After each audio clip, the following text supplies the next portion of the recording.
I think where let's say utilitarianists will come into play is when you think that you're the author, and so you engage in a behavior and the outcome doesn't occur as you want it to. So you experience a level of resistance and you think that it's punishment. When many times down the line you realize that that was the best decision to bring forth something else. But in the Mhm. moment, I think it kind of, that level of resistance pushes people more into the camp of utilitarianists, where it's like, okay, I can't rely on something that is presenting itself as an obstacle. Therefore, I need to do everything within my power to make the change that I deem fit, right? So Mhm. you look at a character like Thanos, who through logic and reasoning brought forth this idea that, well, if I kill, 1 billion people here, that's going to save 6 or 7 billion people over here. And Mhm. so it's my responsibility to then ensure that this comes forth, Right. rather than Right. allowing the narrative to play out. And that always has a tendency to get that confirmation feedback of every time you do that, things tend not to work out in that person's favor. And that's why we always see the villains embody that level of utilitarianism where they want to bring forth their idea, their message. They're the author, they're Sylvester Stallone doing a Rocky movie where he's a screenwriter, he's the director, he's the actor, all these things. Mhm. That's not necessarily the case. So every time you engage in that behavior that you think is right and you don't get that feedback, that not only is an embodiment of most villains that we see in modern media, but then it also brings forth a sense of cynicism as well, right? Which then perpetuates that villainous behavior because you're never getting what you want because you're always fighting against the grain. Mhm. Uh, Yeah. yeah, so that's how would that then tie in? Because another aspect of the chapter was relativism. That was the second part of the chapter. Does that level of cynicism that could be found in utilitarianism and potentially relativism, is that would that be something that both of them have in common? I know that there's a difference in that relativism has a similarity with potential and kind of chaos and bringing forth something out of nothing, because you're not necessarily grounded in anything specific. But I think that that idea of cynicism permeates both. Is that accurate? Yeah. Yeah. They're both cynical. They're opposites in many ways, but so just starting with utilitarianism, you said it well, where the utilitarian, believes they have the responsibility to make whatever they see happen, and that sort of just goes hand in hand with, like, once you're a full utilitarian, you're gonna believe that because in order to be a utilitarian, you have to believe you've understood everything and Mm. accounted for it correctly. Like, maybe you could be like a quasi-utilitarian where you think this is a useful-ish pattern of thought, but you never think you're certain enough to actually act on it. Okay, but then you're not a utilitarian.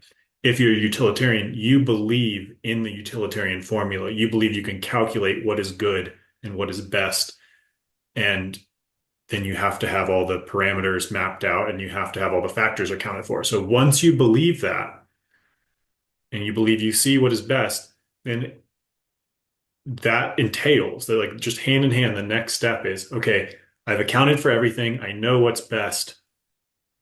Now I have to do what's best. Mm. So I have to do what I've concluded. So the there comes a responsibility to enact the idea, even though usually the ideas are wacky, or very dark. So the utilitarian has this finite view of the world because they believe they can account for it within their mind.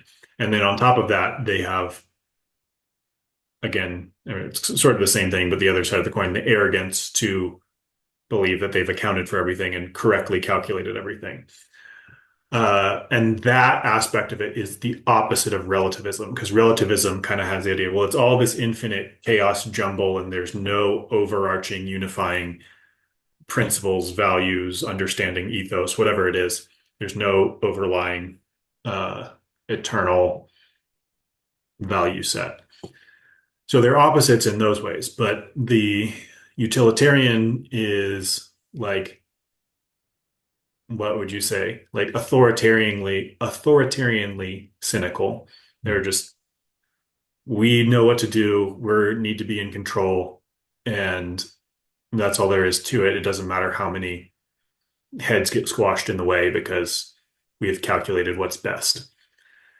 And then the relativist is in a sea of chaos, and it's like, well, there's nothing for it.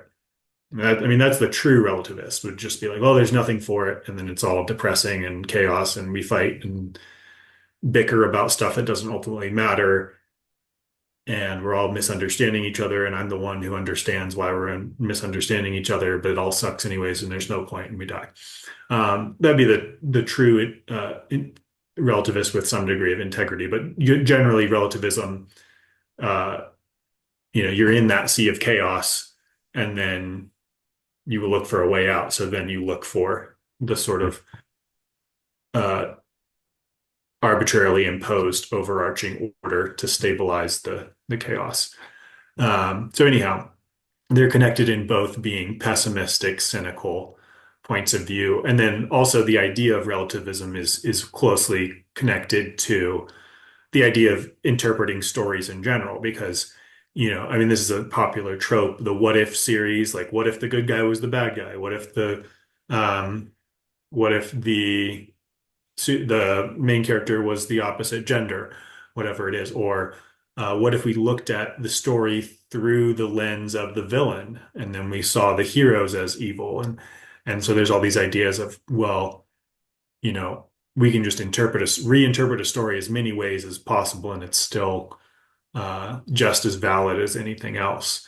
And so that idea kind of, we can seem like we're in the territory of relativism as we're talking about the idea of we're living a story and it's an infinite story, and we're fallible and all that sort of stuff. That all seems to give, excuse me, seems to give fertile ground to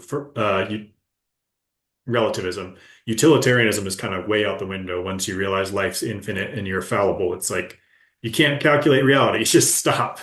Right. And especially you can't calculate what good is, since good inherently incorporates your conscious experience and valuation. So that's just a non-starter as far as I'm concerned. But anyhow.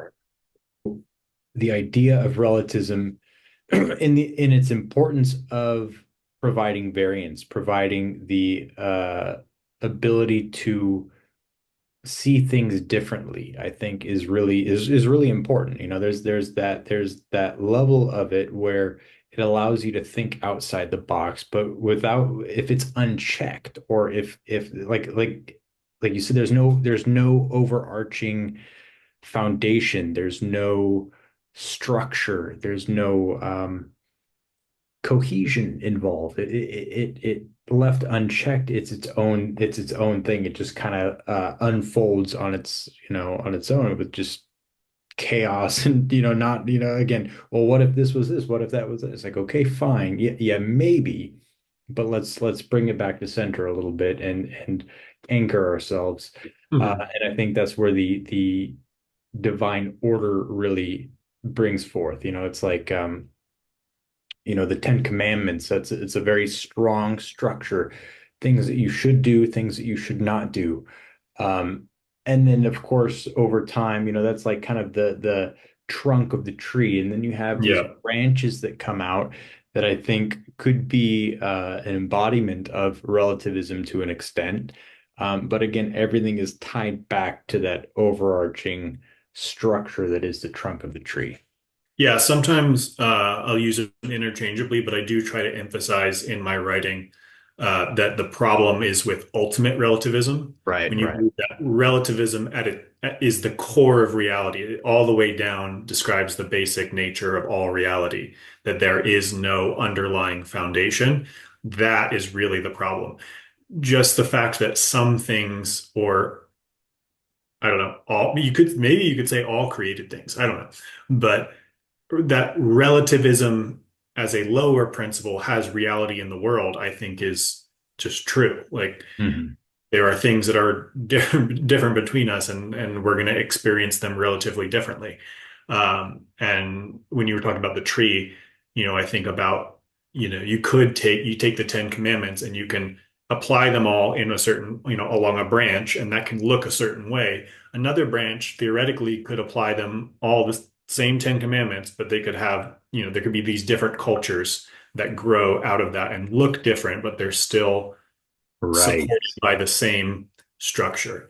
So there is relativism as a subordinate lower thing of just variety. And then we as humans stumble over that because we get confused. We're like, well, you need to worship Jesus. And it's like, oh, okay, yes. And you need to, what? You need to make sure that you eat red meat because only soy boy liberals are vegetarians and vegans. And it's like, maybe that's a little bit more relative because there's a lot of people, in throughout history who were not the modern, whatever, castrated males that were vegetarians and were, for valid reasons. And even in, Uh, there's some case to be made from the Bible for at least a certain amount of vegetarianism. Even Paul says, meat's not that important. Like if you have a choice between helping someone and like helping them to the faith and eating meat, you should definitely go vegetarian. Like Right. it's not a big deal. So, anyways, we have a hard time parsing what is that real trunk and then even seeing it like in its outgrowth, is it something that's just different from us and they're still embodying all the appropriate things, or are they missing key elements and perverting things? We can't see that perfectly. So we do experience relativism on our level. The real problem is just relativism as a foundational ultimate philosophy. That's where you really run into the evils of relativism. Right. I agree.